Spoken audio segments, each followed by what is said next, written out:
What is going on, everyone? Welcome back to TTP Sports. The Phillies win the series against the Cincinnati Reds.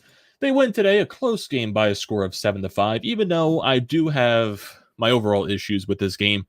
This game should not have been as close as it was. I feel like the Phillies should have had way more runs in this ball game. They had way too many opportunities with the bases loaded throughout this game, and they didn't score that much with the bases loaded. They put up good at-bats in the first couple of innings, and they drew some walks, drove some runs in with those, Alec Boehm getting a couple of hits. But then it just felt like the game should have been completely out of hand for the Reds. Bullpen, Nick Nelson, Connor Brogdon, looking like they're not, still in the best, I guess, of strength right now. They still look a little shaky. Bullpen, I guess that's how it happens when you lose a couple of your key guys in that pen, especially in the back end, like a Serapi Dominguez and a Corey Knebel. So I guess they're starting to feel the effects of that. So I do think the bullpen, once you do eventually get Serapi back, it's probably going to shape out a little bit better. And maybe do you call someone up from, during the September call-ups just to bolster that bullpen up a little bit more? But that's more of discussions down the road. The bullpen's still the least of my worries in this entire ball game. Still, it's more on the offense just because I thought they could score a ton more runs. But still, 7 runs should be plenty enough to, beat the Cincinnati Reds. And that's exactly what you did in this ball game. Christopher Sanchez in the spot start, he basically did exactly what you needed him. Just go deep into the ball game, go 6 innings, and just be solid. He only allowed 3 runs. He got 7 strikeouts. So basically, he did more than you can ask for at that point in Christopher Sanchez. So that's 2 spot starts over the past couple of days, the doubleheader game with Bailey Falter. He got the win there in 6 innings against the Mets.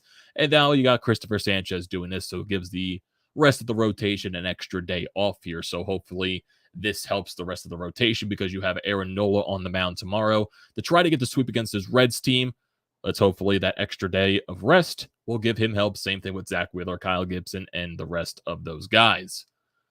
Yeah, a lot of bullpen arms. Well, not bullpen, a lot of runners in scoring position, a lot of bases loaded opportunities, and there, the questionable defensive decisions in this game, especially later on in the ball game, putting Munoz out there in left field.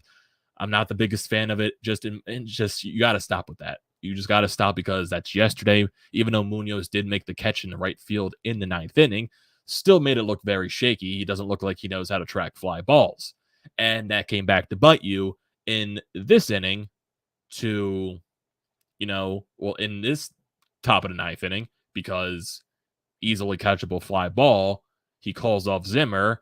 And if a guy that is playing the outfield doesn't have much experience, the one thing that you should probably do is use 2 hands to catch the ball. Munoz looked like he had no idea how to track this fly ball. He got under it, but he uses 1 hand, pops in and out of the palm, and that turns into a leadoff double, which should have been a 1 out right there for David Robertson. But instead of 1 out, he has to get 4 extra outs in that situation. David Robertson didn't end up allowing a run. He got a nice double play in the top of the 9th there, turned by Alec Boehm. So all said and done in an instance. But I understand the situation in the bottom of the 8th. You got a runner on second base in Bryson Stott.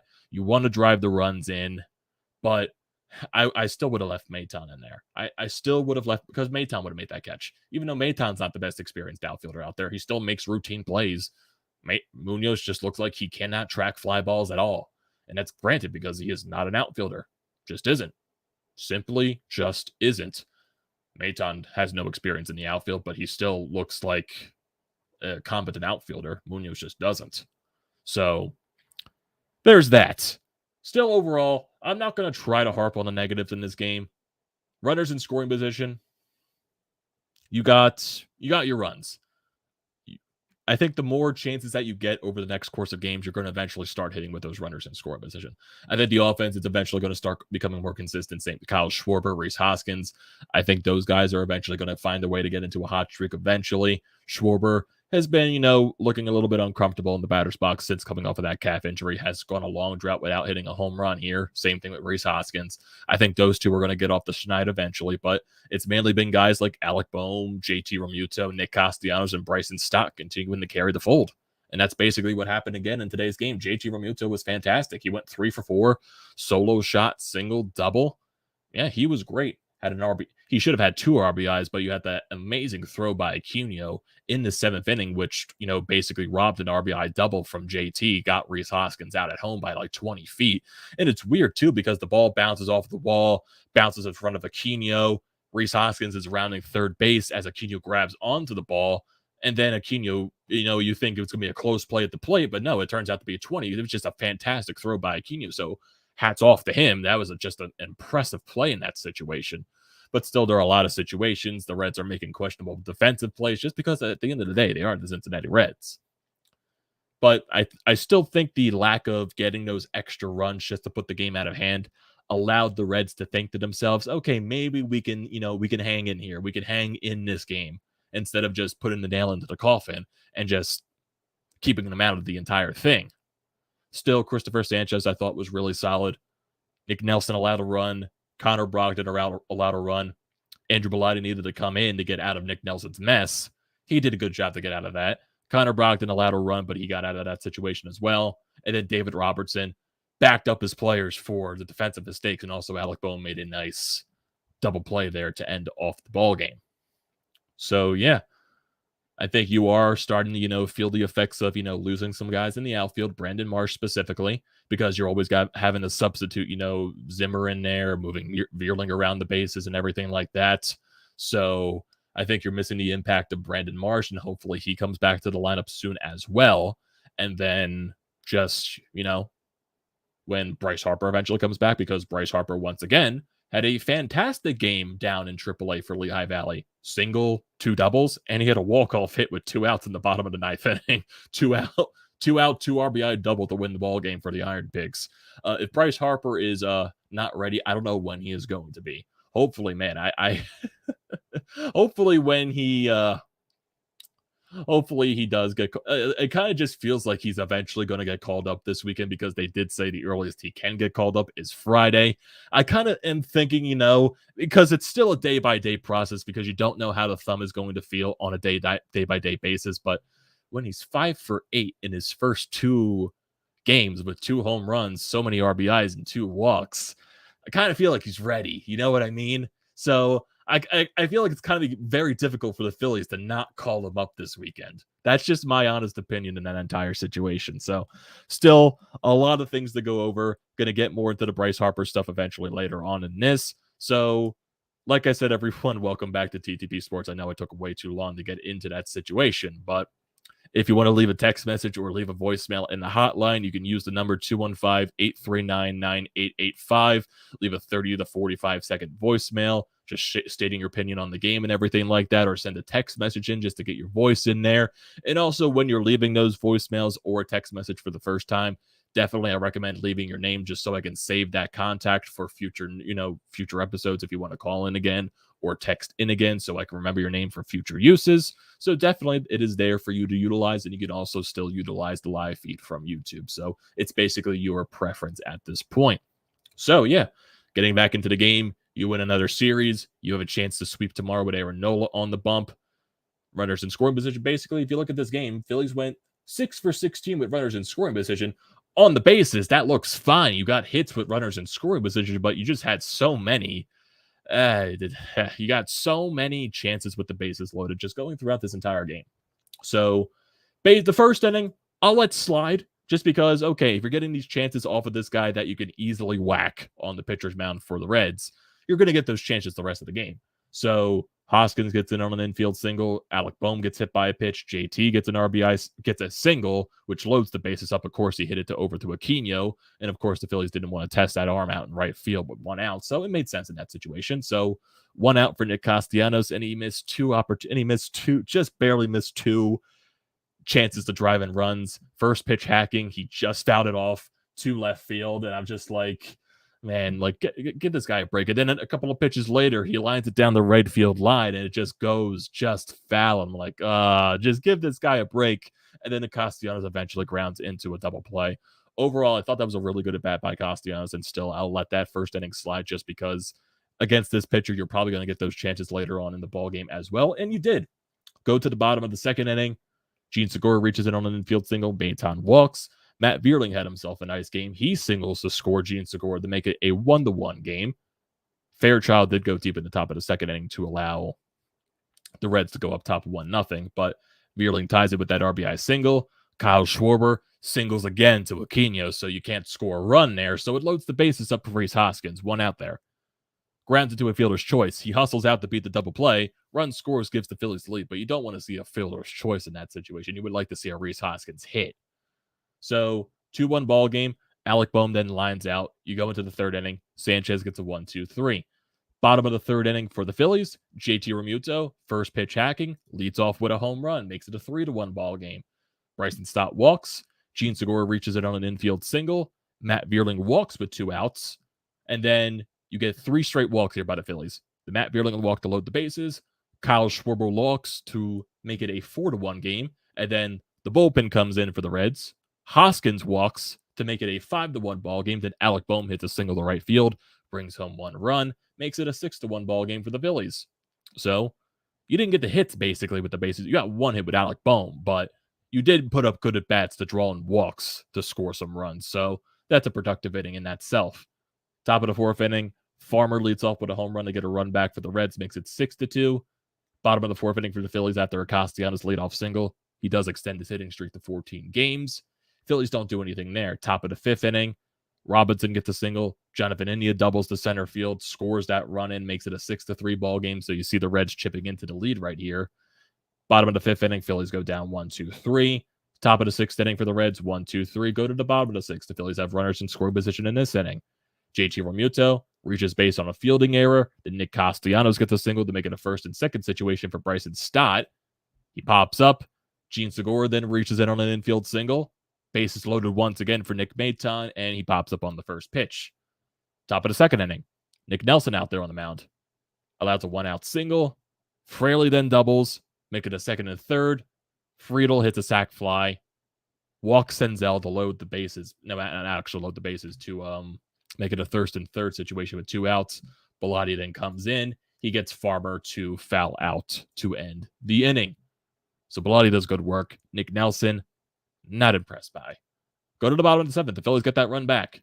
Matt Vierling leads off with a triple as the Reds have, terrible defense once again. Rhys Hoskins chops one through the infield, just bounces over the third baseman. Basically, you just put the bat on ball and see what happens. Vierling goes on contact. He scores. 7-4 ball game for the Phillies. Then JT Realmuto doubled. He doubled the right field, barely misses a home run, hits the top of the fence, comes back into play. Aquino, ball lands in front of him. As he picks it up, you see Rhys Hoskins rounding third base. And then out of nowhere, you just see this rocket incoming from right field. And Rhys Hoskins is out by a mile, maybe 20 miles. So hats off to Aquino for the amazing throw. Instead of being an 8-4 ball game, it's still a 7-4 ball game for the Phillies. Top of the eighth inning, Brogdon out there on the mound. He allows a leadoff single. But then Aquino comes up, grounds into a fielder's choice. He hustled up the line to avoid the double play. He gets Romine to strike out, but then Lopez doubles to make it a 7-5 ball game. Bottom of the eighth for the Phillies. Bryson Stott did get a double, but nothing going on there. Gene Segura flies out, and Munoz grounded out pinch hitting for Nick Maton. Go to that top of the ninth inning. Fraley, you get that fly ball to Munoz where he should have caught it. It's a routine fly ball, and he dropped it. Dropped it in and out of his glove, off of his palm and onto the field. Turns into a double. David Robertson then gets Friedel to strike out. He walks Senzel on a full count. And then you get an impressive play by Alec Boehm. Double play. Ball game over. David Robertson gets the save. Had to get more outs than he needed because of the Munoz play. But no harm, no done, I guess. So, you win the ball game. 7-5. Your record is now 69-55 on the season. You are 14 games above 500. And if you want to look at the standings right now, because the Padres, they played earlier today against the Cleveland Guardians, and they lost 7-0. They lost both games in this series to Cleveland, so they got swept by them. So with this win for the Phillies and the loss for the Padres, the Phillies are now 2 games up on the Padres. So coming in today, the Phillies were a game up on the Padres because the Padres also lost last night. So the Padres lost earlier this afternoon. And then, I don't know. Every time I try to refresh a page, ESPN always plays the video, and since I'm wearing my earbuds, the volume blasts in my ear. So every time that happens, I jump because I don't expect it to happen. But still, standings, Phillies were a game and a half up on the Padres coming into tonight's game. They get the win. They're now 2 games up on the Padres. So that helps right there. And the Dodgers, they're currently crushing the Milwaukee Brewers 9-2 in the bottom of the 4th inning. So basically, that's looking like, that's going to be a win for the Dodgers. And basically, if you're looking at this game for the Phillies, because you do have the tiebreaker over the Padres, technically you could count it as a 3-game lead over them because you do have the tiebreaker. So yeah, basically you have that point. And San Diego, Juan Soto's on the lineup because he has a back injury. So San Diego, are they kind of in free fall right now? They do have to play the Dodgers a lot going towards the end of the season. San Francisco too. They have a tough schedule going on towards the end. So is San Diego going to be able to hold up? Not looking like it right now. Not looking like it. That's why the Phillies put themselves in a good position and winning those season series against those teams. So, definitely, that always helps. That always helps. So, if you're looking into the rest of this final game of the series with the Reds, Aaron Nola tomorrow going up against Justin Dunn. He's 1-1 with a 6.08 ERA in his past couple of games. He's definitely a guy that can get hit around. He won his last start against the Pittsburgh Pirates, but again, that's the Pittsburgh Pirates. He allowed 1 run there, went 5 innings. Against the Chicago Cubs, he went 3 2/3 innings, 5 earned runs allowed. Against the Mets, he went 4 2/3 innings, allowing 3 earned runs in that situation. So he's proven to not go deep in the ballgame, so most likely hit him around, and you get into the Reds bullpen once again. So that's basically the summary of that entire situation. And then you go into this Pittsburgh Pirates series. Maybe you see Bryce Harper come back this series. The earliest he could get called up and taken off the 60-day IL list is Friday. If he continues to hit tomorrow in Lehigh Valley, maybe there's a chance he could get called up. There could be a chance. There could be a chance. Wheeler on the mound Friday, Gibson on the mound Saturday, and Syndergaard on the mound Sunday for the Phillies against the Pittsburgh Pirates in that series. And then you go on that West Coast road trip, Arizona, San Francisco, and then you're back home against the Miami Marlins and the Nationals. Then you go on the road against the Marlins and the Braves. And then basically you get into that last stretch of the schedule. Braves, Blue Jays, Braves, Cubs, Nationals, and Astros to close out the season. And that's basically it on that standpoint. Basically it there. You get your win. You win another series against a bad team, and you have a chance to sweep tomorrow. And you're taking care of business when teams that are basically, around you in the standings, when they lose, you were winning ball games. So, and let's look at the rest of the Padres schedule because I'm still intrigued by that just to see what the competition is like for them going up. So after this 2-game series to the Cleveland Guardians, they got swept by. They have a 3-game series in Kansas City. So in hindsight, that should be an easy series for Kansas City, but this is also easy series for San Diego. But this is also a team that has split a 4-game series with the Nationals. They lost the series to the Marlins. So anything is possible at this point with the way they're struggling. And then after Kansas City, they go to San Francisco for 3 games. They go to Los Angeles for 3 games. So they're seeing a lot of good teams here down the stretch. So after Kansas City, San Francisco, Los Angeles, Arizona, Los Angeles, Seattle, Arizona, St. Louis, Colorado, Los Angeles, Chicago White Sox, and San Francisco Giants. So their schedule is kind of tough going towards the end of the year. Not going to lie on that standpoint. And let's compare that to the Brewers schedule. Let me look at the Brewers. So if I look at the Milwaukee Brewers just to see their schedule upcoming, looking at the rest of theirs, so they're losing currently to the Dodgers right now. After this Dodgers series, they have Chicago Cubs, Pittsburgh Pirates, Arizona Diamondbacks, Colorado Rockies. So definitely their schedule is kind of lighter going down the stretch before they get into the midst of September. So after Colorado, you play San Francisco, Cincinnati, and then you get a tough stretch for them right here. 2 games against St. Louis, 3 games against both New York teams, Yankees and Mets. All those games are at home, though, but still that's a very tough series nonetheless. But then they close out the series, 4-game series against the Reds, 2-game series against the Cardinals, 4 games against the Miami Marlins at home, and then 3 games against the Arizona Diamondbacks. So definitely their schedule is a lot easier than the Padres. So maybe if you're looking at a betting man, maybe you're the person that bets on the Padres, maybe dropping out of this playoff race, just with the way everything's going for them. So never know at this point. But still, the Phillies control their own destiny. You got, a lot of easy teams coming up, and you've proven a lot this year that you can beat those teams below 500. So, yeah, just continue to do that. And you have a chance to sweep tomorrow against the Reds. Got a chance to sweep tomorrow and go out there and do that. Nola, I want to see a bounce back performance from that Mets game last weekend.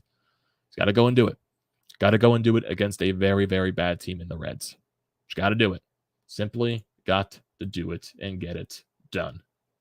Still can't get over how good Bryce Harper has been down in AAA, but am honestly surprised because when you're you're thinking about it going down to AAA, you're thinking of yourself as a AAA pitcher. Like, I gotta face Bryce Harper. Like, I seriously got to go up and face Bryce Harper. Did strike out though, so maybe he's not ready. But still, dude went 3 for 5 today with a single and 2 doubles, and just overall, like I said earlier, in his 2 games so far, he's 5 for 8 with 2 doubles, 2 home runs, 2 walks, and 6 RBIs. So I think he's ready. Honestly, think he's ready. He's going to play tomorrow. Then they're probably going to decide what they're going to do this weekend because he can come off the IL this Friday. But I still wouldn't blame him if they want to take their time in this situation where they think they can squeeze by against the Reds and the Pirates. So I wouldn't blame him in that point. So still, I would love to see if Bryce Harper does come off the 60-a-day IL this weekend. I am definitely buying myself a ticket to go see Bryce Harper's first game back because that is going to be a must-see. Just the fact at that point. Basically got to do that. So, looking at the live feed right here, I saw your comments earlier, Julian. I know I agree with you in this game yet with the Munoz decisions and the, just the runners in scoring position in this game. Still got the win, but I don't agree bringing Munoz into the ball game. I do not at all. Give the starters another day of rest and start Falter tomorrow. I don't think they're going to do that. I just don't see it happening at all. They would have been announced already. You got to give your main guys a start sometime. You can't give them too much rest. You can give them some rest, but you shouldn't be giving them too much rest to give them a little rusty, if you know what I mean. Philly Nation better hope the Mets won the division because if they don't, they'll probably host the Phillies in the first round. Phillies used to own the Dodgers in the 70s during the regular season, only to lose in the playoffs every year to them. Bring on the Mutts. So we got some Mets and Phillies fans going back and forth in the comment section right now. Braves will be in first place. Okay. When is Marsh back? He was on the 10-day IL, so I'm assuming he could be back by September. Mainly, I would assume him, Sir Anthony, and Bryce are coming back around the same time, I guess. I'm not entirely sure on that standpoint, but hopefully Marsh does come back sooner rather than later, in my honest opinion. Same thing with Sir Anthony Dominguez. Julian says need Marsh back. Zimmer just doesn't take control. I can't believe there's nobody better in the minors. Yeah, that's what happens when you have Andy McPhail, Matt Klentak in the ranks controlling your drafting. Oh boy. What else? Bilotti has been a stud. And Odubel wouldn't have. Odubel probably wouldn't have dropped that ball. I still wouldn't prefer to have Odubel in the lineup, Mr. MPTR. Oh boy. If you follow Bryce Harper's, I'm not even going to pay attention to that comment. Not even going to pay attention to that comment at all. Phillies are 24-4 against the 5 worst teams in baseball: Reds, Pittsburgh, Washington, Oakland, and the Angels. Yes, they are. What else? See, 2 games up on San Diego, and we really own the head-to-head, so it's really 3 games up. Exactly. San Diego's in 3 fall, but I think the Mets are winning the division. I don't want the Phillies playing the Mets out of any teams. I can understand that point. It's going to be a dogfight between them and the Braves because the division's actually getting pretty close. Not going to lie. Right now, the Mets currently hold a 1.5 lead over the Braves. Braves are at 78-48. The Mets are at 79-46. Only a 1.5 lead. So it's going to come down to the wire, definitely. It definitely is for that division. Do the Braves come out on top? Do the Mets hold out? I have no idea. Basically, just wait and see. Got to wait and see on that point. History shows regular season and playoffs are different. Maybe MLB will let San Diego to make yet another trade. They have traded like 20 guys in the last 2 years and still no playoffs.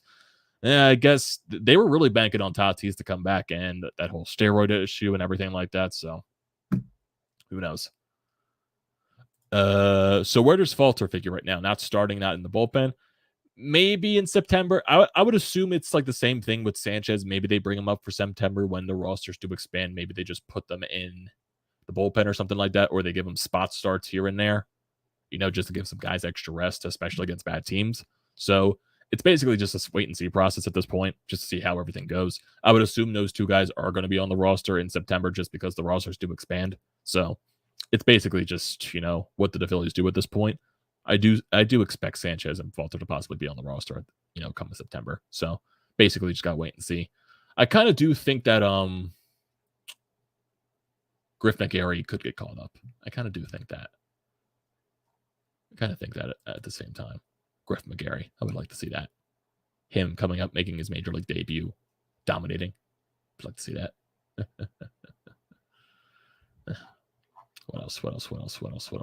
More back and forth with the Mets and the Phillies fans in my chat, so definitely not going to pay attention to that. Anything else from Twitter? Any updates on anything right here? I don't think so. Yeah, I'm not seeing anything right here in terms of more news or anything like that. Yeah, I don't think there's anything else more to talk about with this game. You got your win. You have a chance to sweep tomorrow. Take advantage of that. Just do it. Julian says he guessed he was reading the Lehigh Valley is like 1 out of first place. I don't know how many minor league playoffs work, but team seems decent, so they do have some good players. Oh, yeah. Like, if you're talking about, like, guys that have been coming up for this team, if you're looking at some of the young players, like homegrown talent, you're looking at Bryson Stott, you're looking at Alec Boehm, who's been, and like the story for Alec Boehm this year has been incredible with the way he's turned around his bat and his glove. He still makes those mistakes in the field, but he's been making a lot better plays like over the course of the season. And then guys like Nick Maton contributing, looking at other guys in the bullpen, some homegrown talent in general. Honestly, I really like Nick Maton. I do. I think he could be a serviceable utility guy for this team. Basically everything that Scott Kingery should have been. Everything that Scott Kingery should have been. I think that's what Nick Maton is. Honestly, I would think Nick Maton in the offseason, go work on some outfield drills, get more accustomed to the outfield, and he could be a really good utility player for you next year on the bench. I like me some Nick Maton. I do. I like some Nick Maton. I don't know what it is about him. I just think he's overall solid. Really looks solid. Okay, for some reason, my Alexa just started to play music. Alexa, stop. What is going on today? What is going on today? Randomly, my Alexa just started playing stuff. What the hell is going on here? Oh, I'm losing it. I'm losing, like, seriously. Like, before I even start the stream, like, I hear a random person screaming outside. I don't know what they're doing. It's probably kids doing something stupid outside. I'm just like, oh my God. I made your Alexa wake up. I'm sorry. Did it play any music? That's the thing. Did I make your Alexa play music? Oh, God. Yes, the earliest Bryce could get taken off the 60-day is Friday. So, and honestly, he could be playing Friday for all you know. Mr. A9 says he's probably the only one who wants Bryce to rest against the bottom tier teams. I want Bryce to come up. Like, how can you not want Bryce to come up and take advantage of these bottom tier teams? Like, come on, Mr. 89. You're not a fan then. Like, who doesn't want to see Bryce Harper dominate? Come on. I know you're better than that, Mr. 89. She yelled. Kingery is batting 207. Man, talk about a kid who just fell off the face of the earth. That's what happens when people tamper with your swing. Remember that one season where Kingery came in majorly buff? What year was that? Because 2019, he had a solid year. I'm trying to think of what year did he come into where he was just like overly buff and he just completely fucked up his swing. I'm trying to remember that because I remember one year they were showing pictures of Kingery and I'm like, whoa, when did he get this jacked? Is he trying to, develop? Like, dude, no, don't do that. He just completely screwed up his swing. And maybe that's from the fact of how, Girardi, just Clintack and everything like that completely screwed him over. He's still making money. Signed him to that, what was it, $7 million contract or whatever it was. So he's getting his bang for his buck. I'll say that. Scott Kingery, definitely an intriguing individual. Definitely intriguing. I know we were high on him when he first came up, but yeah, definitely. Yeah, Kepler was here in 2019. Kepler was still the manager. That was when Kingery had his good season. But then I guess when they constantly forced him to play all over the field or something, still, whatever happened to his swing completely effed him up. He just didn't look the same after the COVID shortened year, basically. He can catch fly balls, though. Can. But not a major league player anymore, sadly, for Scott Kingery. Nick Maton is everything that Scott Kingery probably should have been. Gabe juiced him up. What did Gabe juice him up with? The coconut oil? Too much coconut oil? Oh boy, I swear to God, if I said coconut oil and my Alexa just said put coconut oil on your shopping list, I will be very mad. Man, what a weird night. What a weird night. Seriously. Everything is weird. Everything is so weird at this point. Man. So, what else? Any other scores around the league right now? Okay, so the Dodgers, they're beating the Milwaukee Brewers 10-2, so that's nice to see. Pittsburgh also destroyed Atlanta also destroyed Pittsburgh today. Same thing with Texas and Colorado. Yeah, overall, basically, I would say that's it for everything tonight. Got yourself a series win. Have a chance to sweep tomorrow, whatever, Nola on the bump. And then after this series, you move on to the Pirates for another chance to win some more games. So that's going to do it for this stream, everyone. Thank you for joining as always. Do not forget to leave a comment in the comment section down below. I like to read those. Do not forget to drop a like on the video. Do not forget to check out everything in the description down below. Painted Lines, BrodesMedia. I recommend all of that. Also, don't forget to hit that subscribe button. It goes a very long way. And also use the code TTPSPORTS, $20 off your first purchase at SeatGeek, everyone. It's a great deal. Do not pass it up. Maybe get yourself some tickets to see Bryce Harper's return in a Phillies uniform. That's always going to be a major purchase there. So use the code TTP Sports to get those tickets. It's a great deal. Do not pass it up. So thank you everyone for joining tonight's stream, and I will see you next time.